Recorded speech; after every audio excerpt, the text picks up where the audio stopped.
Malaysia will begin collecting 10% sales tax on goods sold online that are priced at no more than 500 ringgit each starting January 1st, 2024. This ends the indefinite deferment of the new tax that was originally slated to be enforced by April 1st this year. PM and Finance Minister Datuk Sri Anwar Ibrahim signed off on the Federal Government Gazette for the new tax on December 4th to fix the new effective date of the tax, also known as the low-value goods tax. The Gazette was published on December 8th. The tax, which was first announced in Budget 2022, is applicable to all goods sold online at the specified price threshold and brought into Malaysia by land, sea or air, except cigarettes, e-cigarettes, vaping products, smoking pipes, tobacco products and liquors. The tax will be charged on the sale value of low-value goods sold and does not include any tax, duty, fee or other charges such as transportation or insurance that may be related to the sale of the goods, according to a set of answers to FAQ that was prepared by the Royal Malaysian Customs Department. According to the Customs Department, countries such as Australia, Switzerland, New Zealand, Norway and the United Kingdom have imposed a similar sales tax on low-value goods.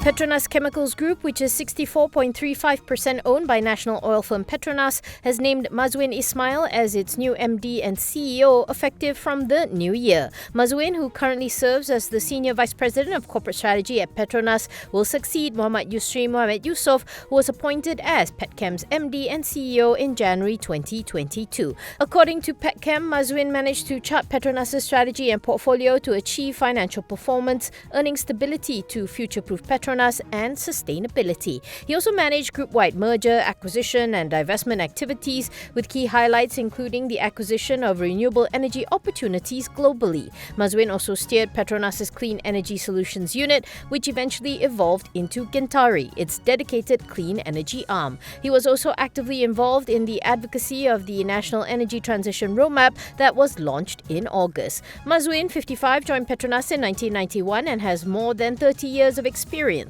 covering project execution and engineering, internal audits, governance and business development.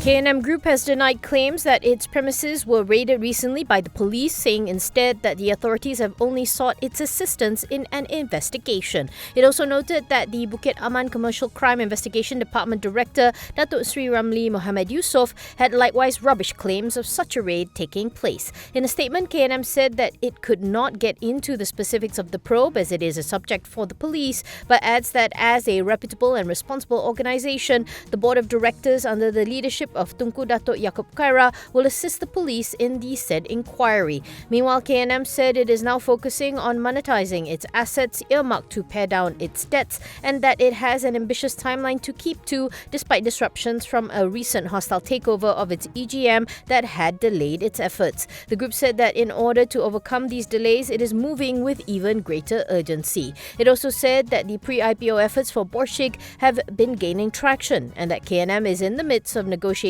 prices with potential subscribers for the subscription of shares.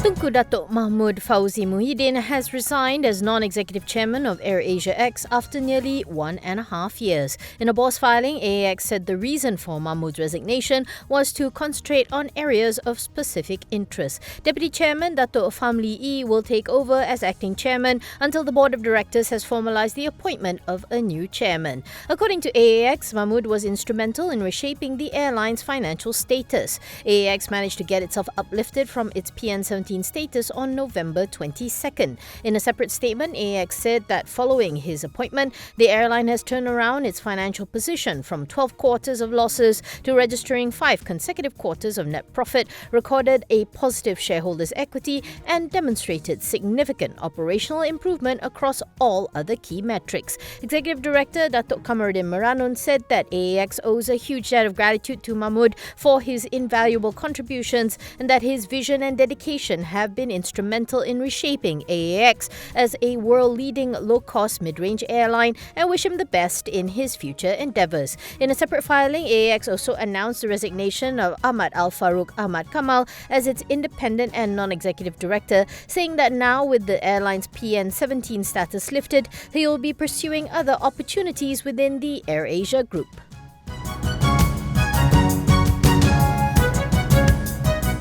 The government should consider raising the existing excise duties on cigarettes and tobacco products, which have remained unchanged since 2015, according to Galen Centre for Health and Social Policy. Galen Centre CEO Azrul Mohammad Khalib suggested an excise tax rate of 77 cents per stick, representing a 61% excise tax of the retail price, which can generate additional tax revenue of 771.8 million ringgit.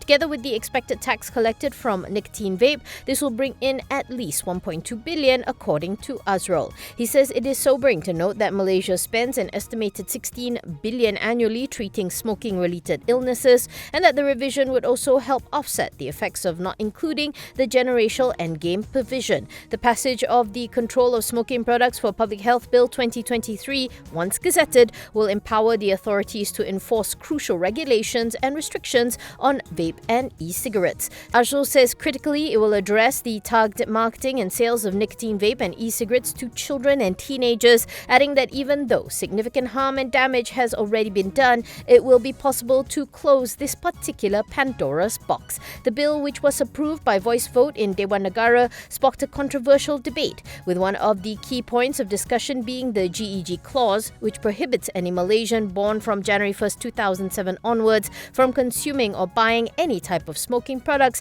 that was removed from the bill.